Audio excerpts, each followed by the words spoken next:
آپ ابھی اپنی سکرین پر ایک خوبصورت جوان کی خوبصورت تصویر ملاحظہ کریں گے۔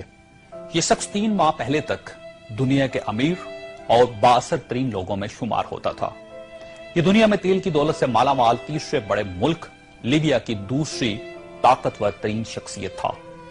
یہ کس قدر امیر اور بااثر شخص تھا، اس کا اندازہ آپ 2-3 مثالوں سے لگا لیجئے۔ یہ لندن میں تھا، اسے شمالی لندن کا ایک گھر پسند آ گیا۔ اس نے وہیں کھڑے کھڑے یہ گھر 1 کروڑ پاؤنڈز میں خرید لیا۔ یہ پاکستانی روپے میں 1 ارب 40 کروڑ روپے بنتے ہیں۔ اسے 2009 میں مانٹی کارلو میں اپنی 37ویں سالگرہ منائی۔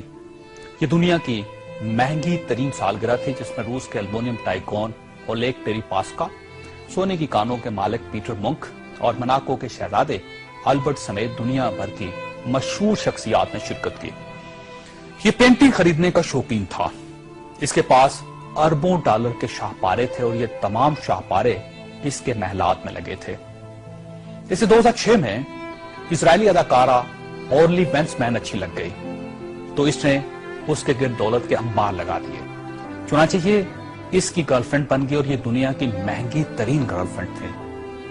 برطانوی وزیر اعظم ٹونی بلیئر اسے اپنا ذاتی دوست کہتا تھا اور اس پر 10 ڈاؤننگ سٹریٹ کے دروازے ہر وقت کھلے رہتے تھے۔ برطانوی شاہی خاندان نے اسے کئی بار بکنگم پیلس اور ونڈسر کاسل میں لنچ اور ڈنر دیے تھے۔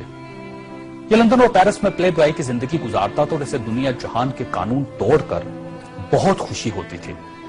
اس نے ایک بار پیرس کی شانزلیزے پر 120 کلومیٹر کی رفتار سے گاڑی چلا کر پوری یورپی دنیا کو حیران کر دیا اور پیرس کی سٹی حکومت کوشش کے باوجود اس کا چالان نہ کر سکی۔ یہ لیبیا کی انویسٹمنٹ اتھارٹی کا سربراہ بھی تھا اور یہ اتھارٹی دنیا کے کسی بھی ملک میں کسی بھی وقت 10 بلین ڈالر تک کی سرمایہ کاری کر سکتی تھی اور یہ ایک بہت بڑا استحقاق تھا۔ اس شخص کا نام ناظرین سیف الاسلام ہے اور یہ لیبیا کے سابق حکمران کرنل قذافی کا بیٹا ہے۔ سیف الاسلام کرنل قذافی کا وارث اور ولی عہد بھی تھا اور اسے دنیا کا اس کے بارے میں خیال تھا کہ یہ کرنل قذافی کے بعد لیبیا کا حکمران ہوگا۔ یہ اس قدر بااثر تھا کہ کرنل قذافی کو نیوکلیر پروگرام ترک کرنے پر بھی اسی نے قائل کیا تھا۔ اس نے بلغاریہ کے اس میڈیکل گروپ کو چھڑوانے میں بھی بڑی مدد کی تھی جس پر بچوں کو ایڈز کے ٹیکے لگانے کا الزام تھا۔ بلر نائٹ کلب اور لاکھ روبی دھماکے کے متاثرین کو معاوضہ بھی اسی کے حکم سے جاری ہوا تھا۔ اب میں آپ کو اس کی تازہ ترین تصویریں دکھانا چاہتا ہوں۔ یہ سیف الاسلام 3 ماہ پہلے لیبیا کے چھوٹے سے قصبے اباری میں چھپ گیا۔ یہ 2 دن پہلے 19 نومبر کو قصبے کے ایک ایسے کمرے سے برآمد ہوا جس میں باتھ روم تک نہیں تھا اور یہ بدبودار پرانے کمبل میں لپٹا تھا۔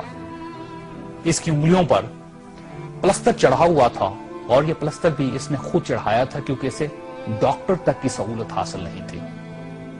یہ سیف الاسلام اس وقت لیبیا کی موجودہ حکومت کے قبضے میں ہے اور پوری دنیا میں کوئی شخص اس شخص کو پناہ دینے کے لیے تیار نہیں جو 3 ماہ پہلے تک ملکہ برطانیہ کا شاہی مہمان بنتا تھا اور ٹونی بلیئر اسے مائی فرینڈ کہتا تھا اور پیرس کی کمپنیاں اس کے لیے خصوصی خوشبو ایجاد کرتی تھی۔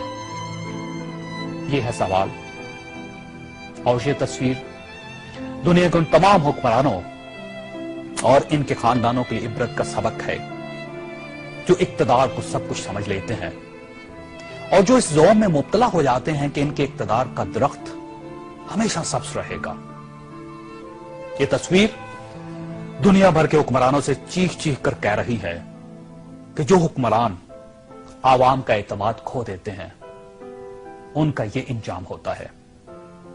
انہیں بدبودار کمبل بھی پناہ نہیں دیتے۔